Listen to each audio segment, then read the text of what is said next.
उसने खत में लिखा है, जब मैं तुम्हें भूल जाऊंगी ना,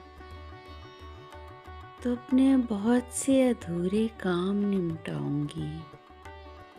सबसे पहले खुद को संवारूंगी, फिर अपनी आँखों के हलकों पर तवज्जो दूंगी। अपने झड़ते बालों का कोई हल तलाश करूंगी। अपने नाखूनों पर बेहतरीन नेल पॉलिश लगाऊंगी। अच्छे और खूबसूरत डिज़ाइन वाले कपड़े सिलवाऊंगी। अपने कमरे में पड़े रहना छोड़ दूंगी और छत पर जाना भी कम कर दूंगी।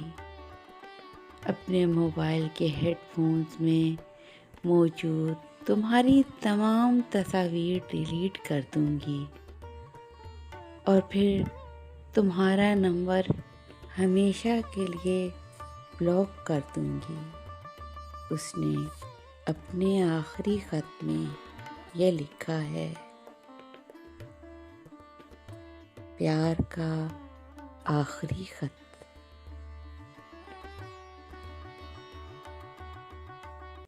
Please subscribe my channel and press the bell icon.